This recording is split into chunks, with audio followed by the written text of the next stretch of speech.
The summit between U.S. President Trump and Russian President Putin in Alaska concluded without a definitive peace agreement or a ceasefire in the ongoing conflict in Ukraine.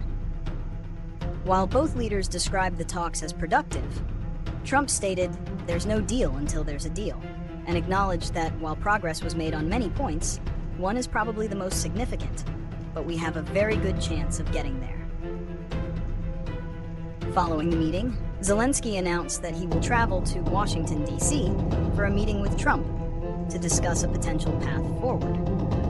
This comes as European allies and Ukraine's leadership have consistently stressed the importance of their direct involvement in any peace talks, expressing concern that a resolution could be made at Kyiv's expense. The general state of the issue remains one of ongoing diplomatic efforts, with no immediate end to hostilities on the horizon, but with new direct channels of communication opened between the U.S. and Ukraine.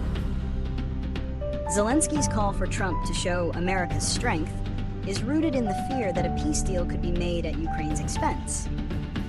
Having been excluded from the initial bilateral summit, Zelenskyy and other European leaders have consistently emphasized the principle of nothing about Ukraine without Ukraine. The concern is that in an effort to secure a swift resolution, Trump might pressure Ukraine into territorial concessions or a peace deal that doesn't guarantee long-term security.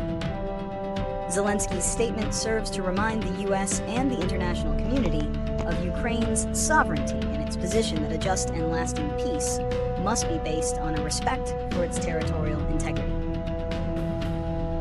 The upcoming meeting in Washington is a critical opportunity for Zelenskyy to directly convey Ukraine's red lines and ensure its interests are central to any future negotiations, preventing a peace that could lead to a third war down the line. The most significant potential consequence of a peace deal without Ukraine's full involvement is the undermining of its sovereignty and territorial integrity.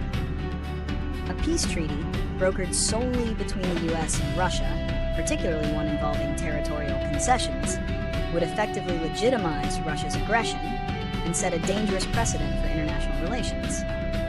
This could embolden other nations to use force to redraw borders, as it would signal that such actions can be rewarded. For Ukraine, it would mean being pressured into accepting a deal that might not guarantee its long-term security. Such a deal could leave it vulnerable to future Russian incursions and would likely be deeply unpopular at home. It could also weaken the international non-proliferation regime, as countries that have given up nuclear weapons, like Ukraine, might see that their security guarantees are worthless and conclude they must reacquire nuclear weapons to deter aggression. Potential solutions to the conflict are complex and multifaceted, but several key diplomatic approaches are currently being explored.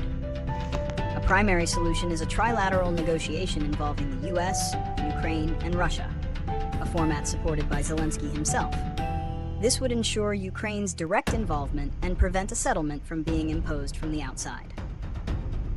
Another solution, gaining traction, is a peace agreement that includes robust, internationally backed security guarantees for Ukraine. This would address Kyiv's long-term vulnerability and provide a framework for future stability. Crucially, any viable solution must uphold the principle of Ukraine's territorial integrity and sovereignty, rejecting any changes to borders by force. While a ceasefire is a necessary first step, a durable resolution requires a comprehensive plan for a lasting peace, not just a temporary halt to hostilities.